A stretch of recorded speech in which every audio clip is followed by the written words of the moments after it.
today's episode, we talk about all things modeling. We visit the Winnipeg Model Railway Club, look at their hobby display. We talk with somebody about Legions Maxximus, the local hobby show. We head to the man cave and build some game board terrain. But first, we're going to start off with visiting with somebody who's turned their entire model making hobby into a profession. There's lots to see, so let's get started. We're at the Design and Carpentry Workshop at the University of Winnipeg, looking at some of the stage design for the upcoming production of Frankenstein. We're here with professional designer and part-time student, Daryl Adet, and he's going to walk us through some of his stage models today.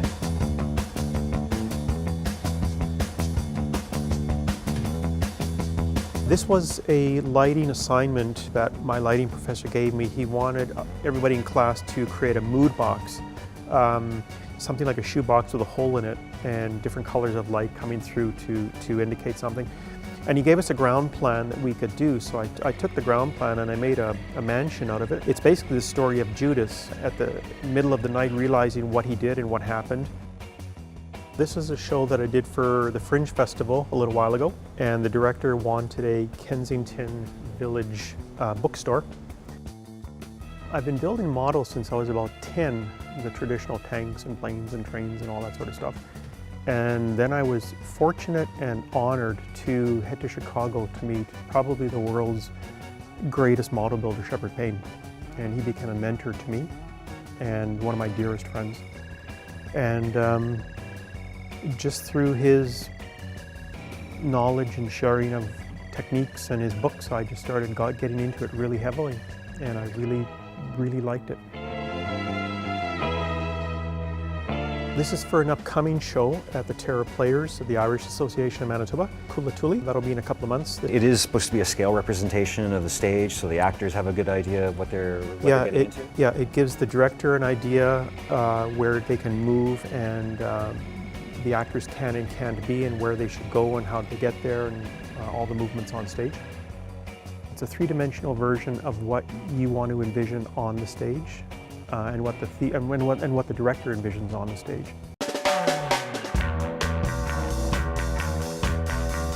The show that's on stage right now, it's Frankenstein. It's an adapted version by Dorothy Louise from the original book. And the director, Ari Weinstein, he wanted everybody on stage with the stage in between them. So that was the challenge. What do I do with an alleyway stage? So I figured I would use both ends of the stage. Inspired! I am going over to the Animus. He collected bones from charnel houses and disturbed with profane fingers the tremendous secrets of the human We're on the full-scale set of Frankenstein. Tonight is our dress rehearsal, and it opens tomorrow.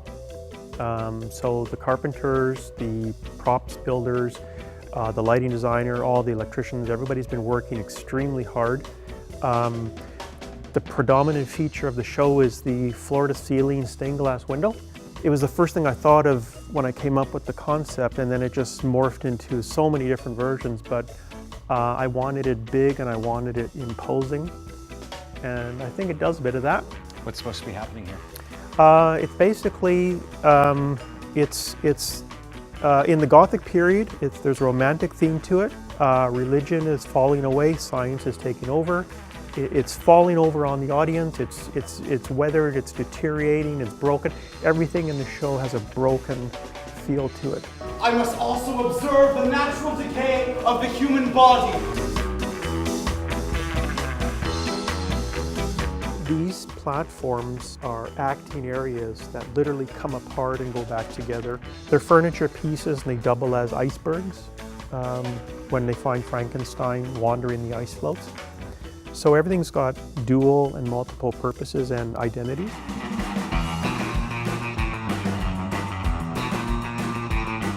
How hard is it for the carpenters to build your ideas? I found like the carpenters here, like the carpentry shop with the guys that work here, they're actually extraordinary.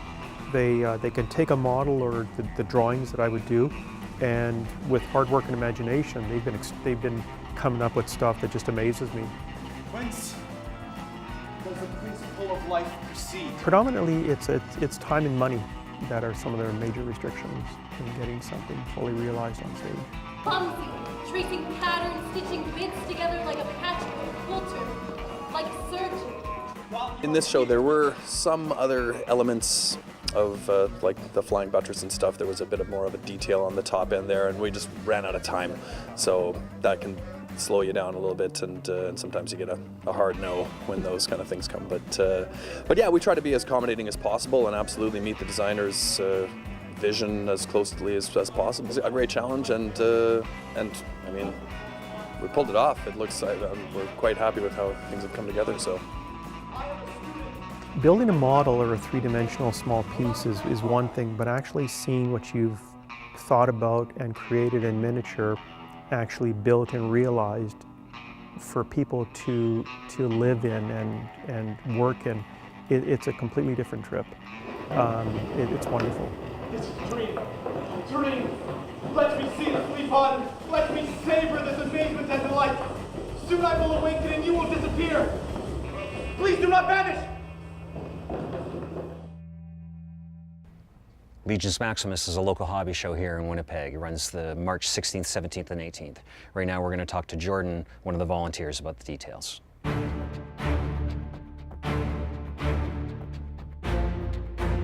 Legions Maximus is a hobby show that uses miniatures to show the different aspects of the hobby. I've been involved with Legions Maximus for 12 years.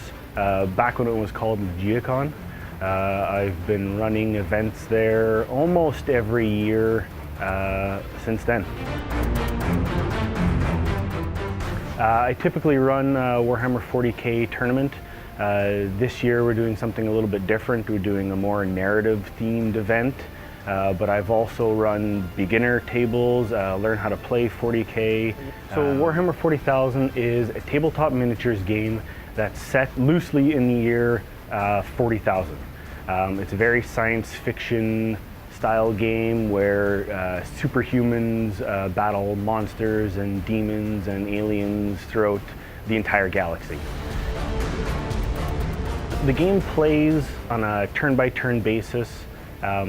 Players build their armies using a set number of points described in the rule book.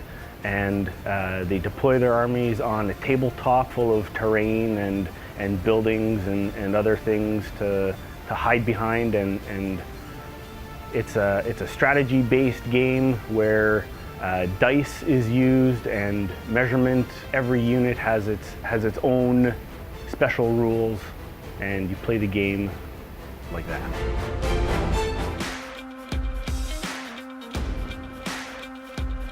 Warhammer isn't the only game that's played there. There's dozens, more than I can even name. Malifaux, Bolt Action, to name a very few of them. A lot of the games are what they call amped. They provide all the models for you, all the gaming accessories that you need to play. All you have to do is show up and ask to learn how to play it, and there will be someone there to show you how to play it.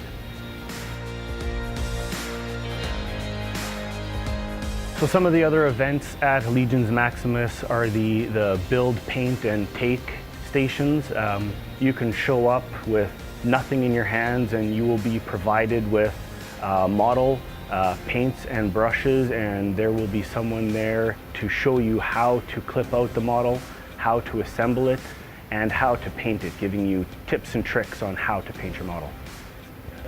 Because of those build and paint hobby centers, bringing your kid there is a great way to introduce them into the hobby. And if we don't get younger people introduced into this hobby, it's going to die out.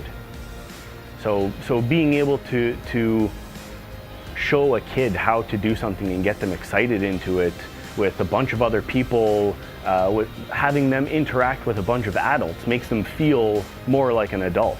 And it helps them focus their attention, and the hobby is a really great thing to help kids get away from the screens and TVs and iPads and all of that.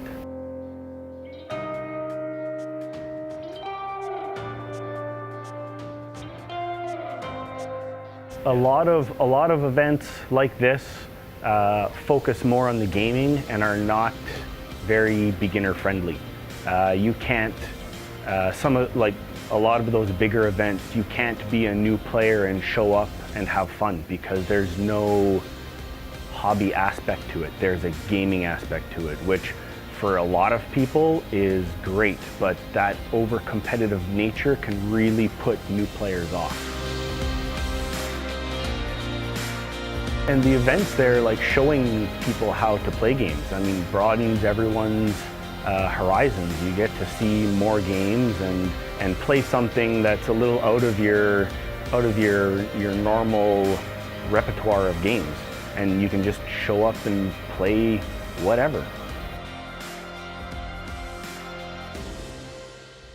Legions Maximus runs annually every year on the St. Patrick's Day weekend. If you missed it this year, you can see it next year. On this edition of Man Cave Creations, we're going to be working on building terrain for Warhammer 40K.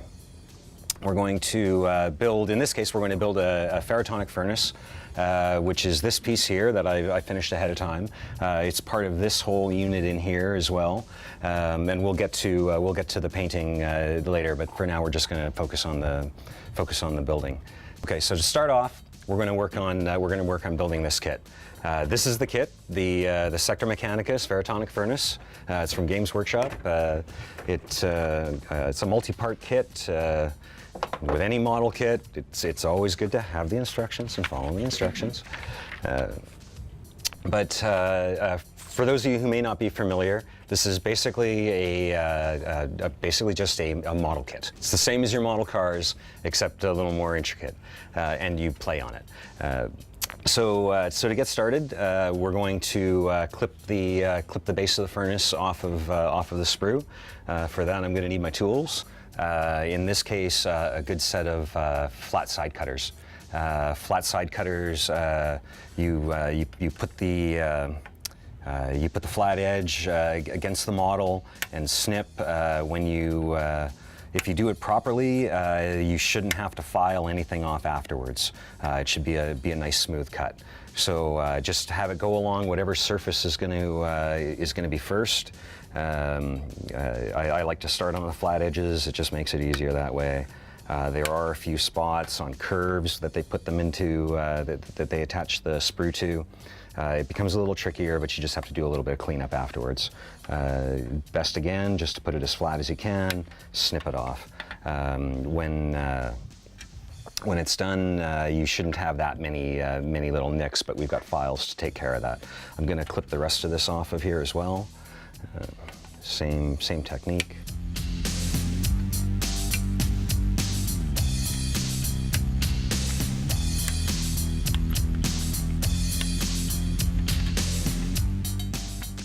It's always good not to have 4 cups of coffee before you do this. Get all jittery. There's always a few extra pieces on the sprue. They're just detail pieces. Always good to cut them off as well. Some people will just cut off pieces as they need them. Some people cut them all out ahead of time. It's all what you prefer. But I am a big believer that you should put your models together first before you paint them. Don't paint them on the sprue. That's just silly. So I take my favorite file, just a good flat edge, and just work over those edges where the sprue is attached to the model. You don't have to do much. It's very lightly. You don't want to take any detail away. You don't want to create a pit or anything like that. Even if you think that the spot is going to be hidden, either by gluing it together or it's going to be underneath something, always good to clean it off. Your initial plan might not be the same as what you end up with. So just good to plan ahead. So I'm going to put the base together now. Just going to use plastic glue. Going to put a little dab along the raised edge. There's usually a raised nub on the model itself. That's sort of an indicator where the pieces will go together. After that, you just slide them together. Watch out for extra glue. And press and hold it together for about a minute, 30 seconds. This is when it's a good time not to be sloppy with the glue. Oh. Okay, so that one didn't work. I'm gonna try again. I'm just gonna put a little extra on both sides. It's good to give it a minute too. Sometimes it's reacting. All plastic glue is really doing is melting the plastic and making it, melting the plastic and then hardening again, and it becomes just a solid bond. Super glue, on the other hand, just glues two pieces together with a weak spot in the middle.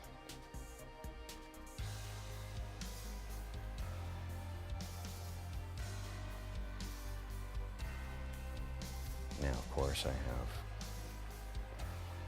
glue on my fingers, which is nice, big, wide surfaces like that. Of course, you're gonna put big fingerprints all over everything. If you give the glue on the one side time to sit, it does help the bonding as well. The process gets started.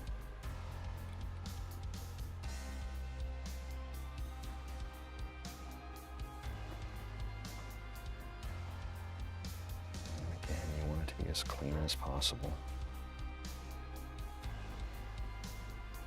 This piece is doing really well. It's actually upside down. Okay.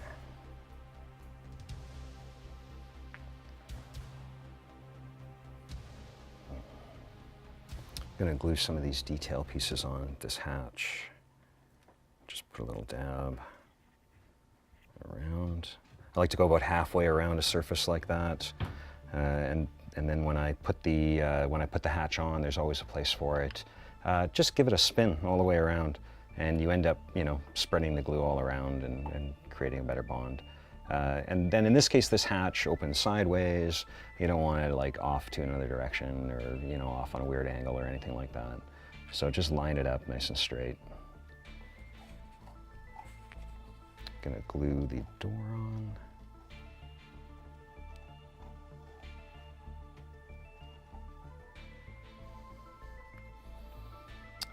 This piece has a couple of options for leaving the door open, leaving it so that you can paint everything inside. It's fine if it's mostly a display piece. I find that when you're building gaming terrain, having a lot of things just sort of hanging off to the side, recipe for disaster. So I generally like to just glue those things shut.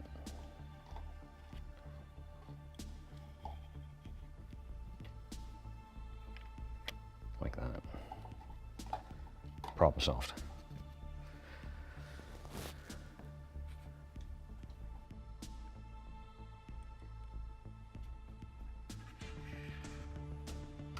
I do tend to use a little more glue sometimes than usual. Again, these pieces go on the table in my shop or the various shows. It gets handled a lot. It breaks, and if it breaks, it needs to be repaired. So I like to give it a little extra, but it does mean you have to be careful that you're not doing that. Make sure it's all lined up, because these things are rarely a perfect fit. I tend to like to fill in lines like this as well when I'm painting panel lines and stuff like that. In a lot of cases, if a particular seam line is too hard to hide, I'll accent it and actually make it look like it's part of the pattern. But we'll get to that later. I like to file off all of the mold lines, especially on large flat surfaces like this. A lot of them are going to get covered up, but a lot of them will still be exposed as well. So I just like to get them all done.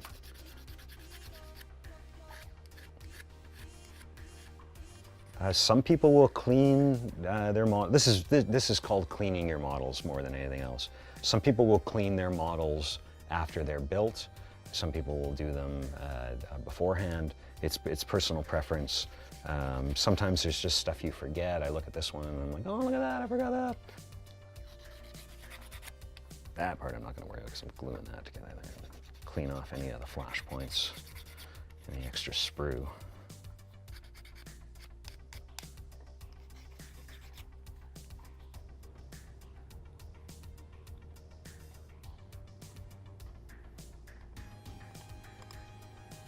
Put a little too much glue when I was gluing that together, so I want to make sure I've still got that line down there.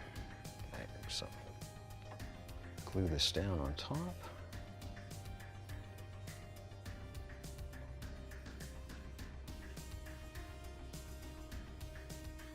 There's a little guide along the edge of the bottom of this panel, so you can just find out where it goes.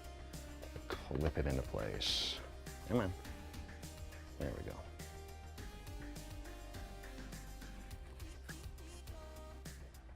Make sure that it's nice and even. And it's really starting to take shape. Next thing I'm going to do is just put on the railings and some of the detail, the piping and stuff like that as well. That's just these things. There's no right or wrong way. Yeah, just put a dab of glue on. Find out where you want the front hatch to be. In this case, I'm gonna make it a little bit different from this one, and I'm gonna put it on the front, or this will be the front. Oh, come on. That's about right.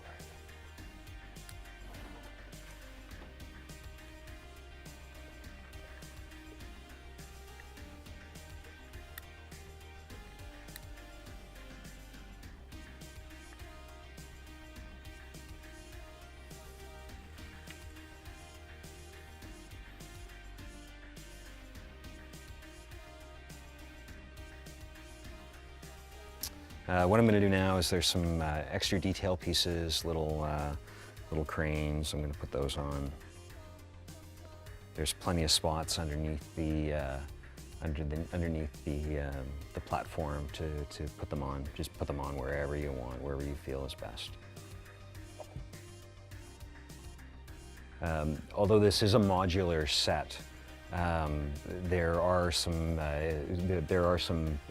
holes in here that are used to connect platforms and stuff like that. Maybe don't cover those up.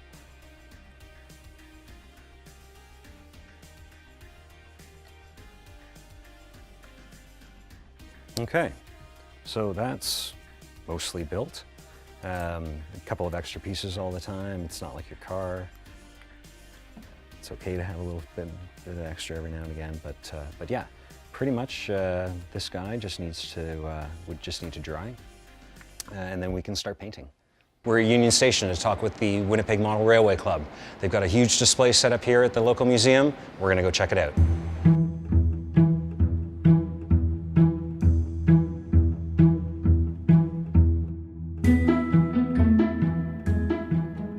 Okay, so we're inside now with Gino. Gino, why don't you tell us what you have here? Well, basically we've started with an empty spot, and we built the building about 3 years ago and started the bench work with a bunch of volunteers, and now we're into the scenery stage and getting into some bridges and a bit more track work. Some people started with a train around the Christmas tree. My dad bought me some trains when I was a kid, and we built a small layout in the basement. Got a little older and that kind of fell by the wayside. Got married finally, got a house, went to a hobby shop and saw a Trains magazine and said, well, okay, this is good. And I resurrected the old stuff and started all over again. Now involved with the museum and the Winnipeg Model Railway Club, and it's grown into this. Every time I look at it, I'm noticing something new. I noticed the bears on the mountain the first time, but now I'm noticing the deer. So much time has been spent on detail. It's kind of one of those, hey, you know, this looks okay, or this spot looks bare. What are we missing? When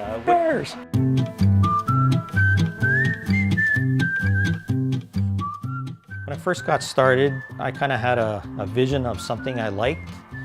And then you kind of create the benchwork to go with it, and then you start laying the track, and you use a lot of reference things like magazines and places that you visited. And you look at that and say, I think that would be a nice thing to create on my home railroad. We'd like to depict part of Manitoba, and so we start off kind of the east end, where we don't really have mountains in Manitoba, but we do have some hills, and so that's what we're trying to depict here. And then we kind of move towards some farm. Some of these buildings are just temporary, but we wanted to put something there to kind of get a visualization of what things might look like. And as you can see, we've put styrofoam up here to block the benchwork underneath. And again, this will be filled in with either building flats or some sort of a wall or a picture, so that you know, it'll look like there's something behind it. Basically, it's a yard where you can come and you can put your trains on here, and then you can go either east or west, if you want to call it that way, onto the layout, and go on the upper level or the lower level. Can people bring their own engines down? Yeah, we would encourage people to bring their own trains. The stuff here typically belongs to the gateway and the museum. So people are free to use the trains that are here, but if you want to bring your own train, we encourage that, and you can run your train on the layout anytime you like. There's basically two systems on this railroad. There's a DC system, which is your conventional type control, where you have just a regular 0 to 12 volts DC, and as you increase the voltage, you increase the speed of the train. And then the other part of the system is called DCC, which is digital command control. And in that case, each locomotive has its own decoder in it, and there's constant power being fed to the rails at all times.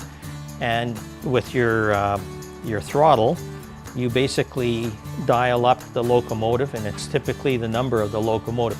And you would be able to control that locomotive all by itself, and you can control it anywhere on the layout.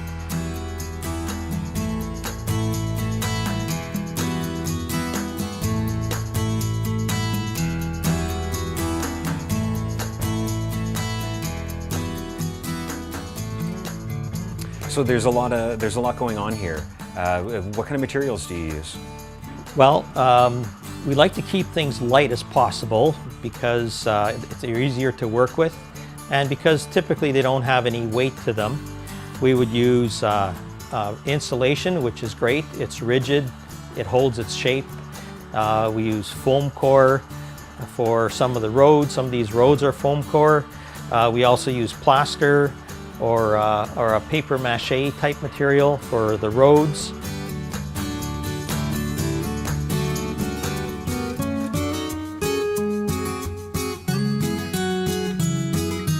What does it generally take to get started in the hobby now? Well, basically, it'd be nice if you joined a club. There's the Winnipeg Model Railroad Club, and the idea there is that you can see what other people have, talk to people. There's a few people that just joined our club a couple weeks back, and they came here to learn about how to do bench work, how to do scenery. It's good to be inspired by other people as well. And there's a whole variety of people that are into the hobby. You really don't have to have any kind of skill level to get involved with it, because there's enough people that have a lot of those skills already, and you can pick up on that, and people are more willing to help you get started in it. It's about having fun.